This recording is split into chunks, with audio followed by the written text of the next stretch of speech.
All right, so now what are we going to do? Well, we're going to do the same thing we did before. Say the acceleration of B equals the acceleration of A plus the acceleration of B with respect to A. So we're going to get the same thing we had before.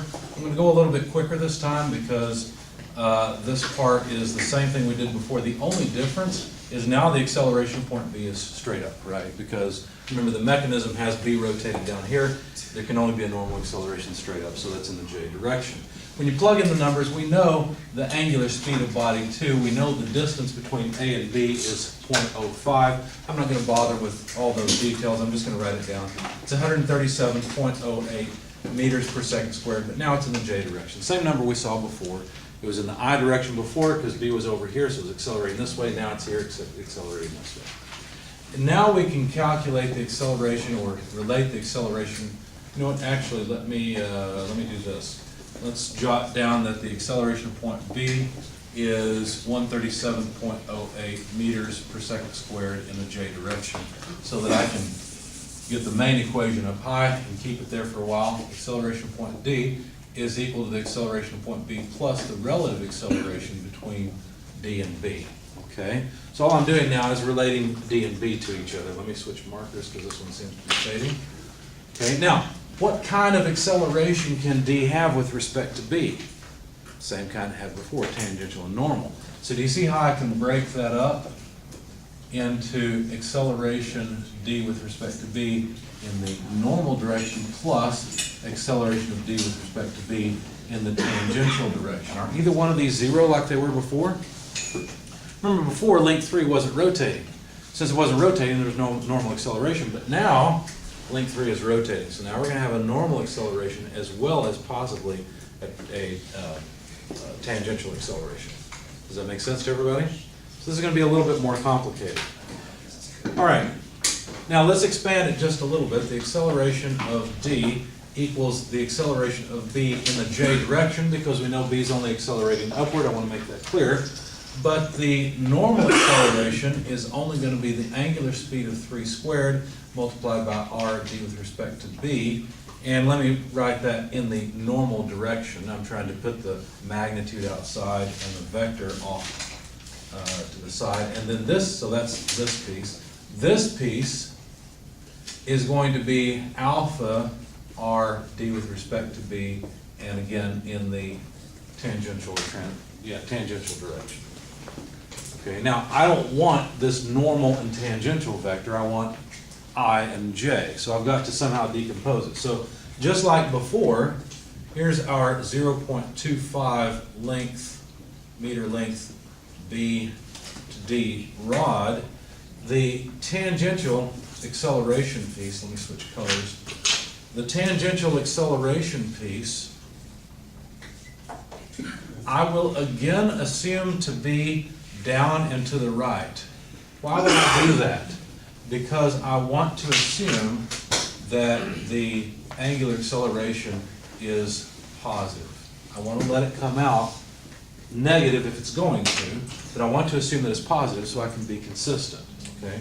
The normal acceleration, I normally draw it on top of the link, but here it's a little easier to draw it in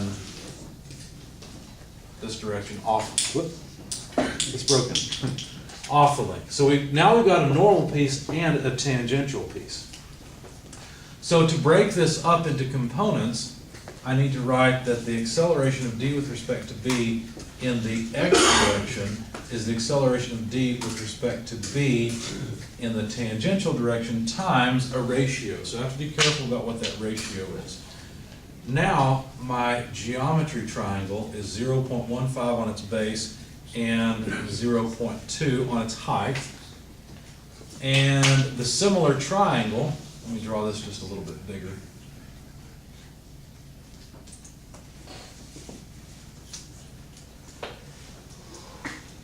Is right here, right where these two angles are the same. Okay.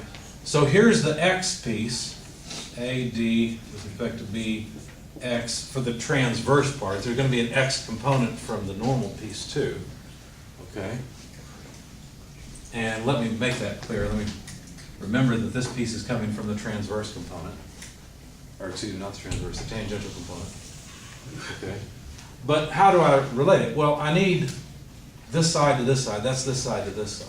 So what I need to do is multiply by, let's see, 0.2 over 0.25. See what I'm doing? All I'm doing is I'm just scaling this piece based on the hypotenuse, based on the geometry piece that's similar in its hypotenuse. Okay?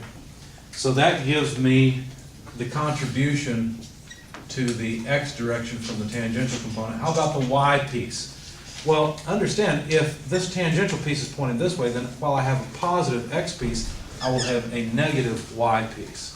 Okay, so just like before, I have to be really careful and put negative a d with respect to b in the tangential direction. But now I need this component, okay, because I'm dealing with the similar piece here, okay? So I need 0.15 over 0.25. Is that Cooley's thing? Did I just do it? Did I just discover it? Oh, anyway, I tried. So do you see how I'm getting all I'm doing is breaking up this vector into x and y components. That's all I'm really doing, okay? I have to break up this vector into x and y components as well, right?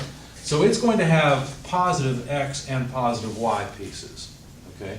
Now it's even easier because this vector is exactly like this triangle, right? I don't have to worry about rotating because this angle is the angle of interest. So this one's a little bit easier. So the acceleration of d with respect to b, normal in the x direction, is going to be a d with respect to b, normal, whatever that magnitude is, multiplied by, let's see, I need the x direction, so that's 0.15 over 0.25. And the other piece, AD with respect to B in Y, is AD with respect to B, normal direction 0.2 over 0.25. Okay, so again, just decomposing the vector, that's all I'm doing. Now, let me make a change here. I don't want to write ADB in the tangential direction. What is this equal to? Well, isn't it alpha r, right? So isn't this just, since it's the transverse acceleration, it's just alpha times r. So that's alpha multiplied by r d with respect to b, right? Same thing here. This is just alpha r d with respect to b. How about these two? How do we quantify the normal acceleration? It's based on the angular speed, right? What's that equation again? R omega squared. R omega squared, or omega squared r is what I like to write. So this is going to be omega squared r d with respect to b.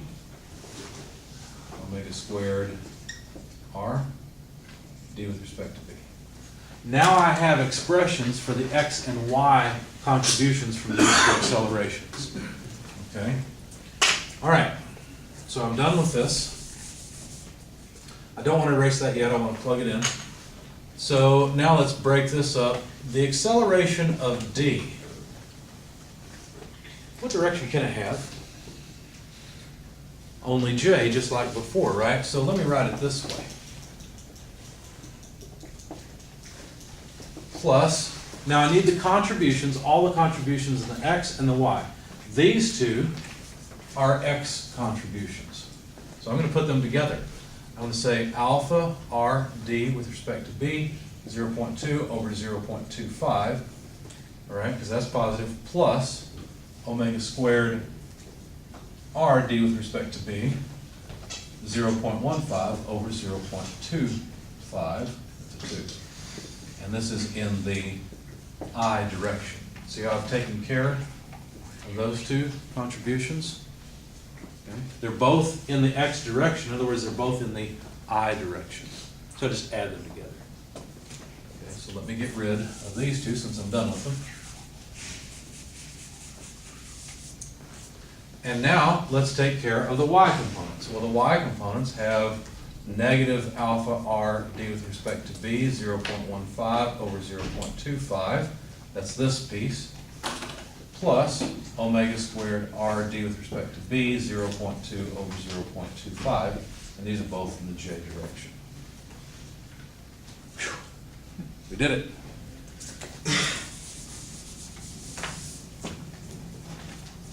Now we can finally look at the components of the vector. Let's start off with the I component. What do you notice about the I component? Isn't it 0 on one side and there's just 1 on the other? So in other words, this had better be 0. Right? So if we solve for, let's extract it. 0 equals alpha RD with respect to B, 0.2 over 0.25. Don't let me go too fast, guys. I know I've got a lack of video time, but I can go get my cable and transfer videos if I have to, okay? If you have a question, don't hesitate to stop me and ask. All right? That has to be 0. So if I solve for alpha, what would it look like? Well, it would be omega squared R D, well actually negative because I've got to pull this term to the other side. D with respect to B, 0.15 over 0.25. You know what I should have done? RD with respect to B is 0.25, and I would have made my life a lot easier than that from the very beginning. Okay, so now let's move this term to the other side. Minus omega squared 0.15 divided by whatever remains, which is 0.2. Does that make sense? It's a little easier. Okay, so omega is omega 3. Remember, I'm talking about body 3 here. There's an omega here, but this is omega of body 2. I want this angular speed because I'm interested in the angular speed of body 3 and the angular acceleration of body 3. So negative 13.09 radians per second quantity squared times 0.15 over 0.2. And so you get a angular acceleration of negative 128.51 radians per second squared. Okay, so again, while link 3 is rotating clockwise, it's actually starting to rotate faster counterclockwise or clockwise, right? Because this says the angular acceleration is actually in the clockwise direction. Okay? Make sense? So let's jot that down. So the angular acceleration of body 3 is negative 128.51 radians per second squared, and that is a clockwise rotation. All right, we've taken care of the I components, or we've used up the I components. Now let's look at the J components. So the acceleration of point D, which we know is going to be in the J direction, because that's all we have left, there was a 0 component in the I direction, is equal to the acceleration of point B. You know what, let me skip the J's for a minute, let me not jot them down. Minus alpha R D with respect to B. You know what, let's just go ahead and cancel those, that'll make our lives easier. So alpha times 0.15 plus omega squared times 0.2. Okay? Now, the acceleration of B is what? Well, we had that many moons ago, I think. Did I write it down? Yeah, here it is. It's 137.08. So for part B, it's 137.08 meters per second squared minus alpha. Well, alpha is a negative thing. So negative 128.51 radians per second squared times 0.15 plus omega squared. Well, what omega? Omega 3. We're still talking about body 3. So let's be clear here that this is body 3.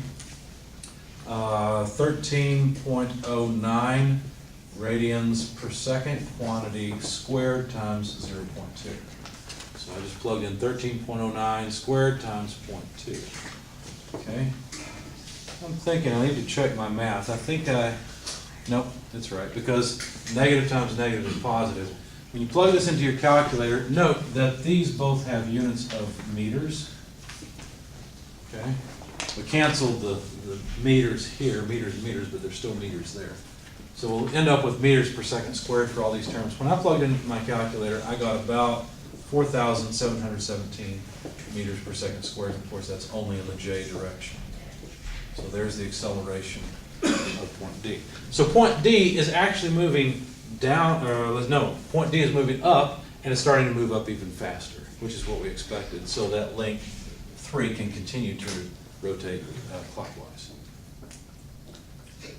Questions? I know I went pretty fast there at the end. Comments? Anything? Yes. You're talking about D moving clockwise and counterclockwise, and I get the point of reference. How do you know if the point of reference, if it's counterclockwise or clockwise, is on the left or on the right of it? Is it on the side, is it always going to be on the same side, left or right, that the wheel is compared to it in this? I don't understand your question because D can't rotate. Link 3 can rotate. Well, I mean, you were talking about if it would go clockwise or counterclockwise. But that's link 3. I can't talk about, Oh, you were I can't talk about point D rotating clockwise. Okay, I thought you were talking about point D earlier. Point D, I can talk about it moving up and down and accelerating up and down, Okay. but I can't talk about it rotating. Okay, well that helps. Yeah, points don't rotate. Okay, only bodies rotate. Good question. Anything else? I like questions. Nothing else? Not sure what to ask, or it kind of makes sense? I think we're in the fizzle. Fizzle? You're in the fizzle? I understand. Okay.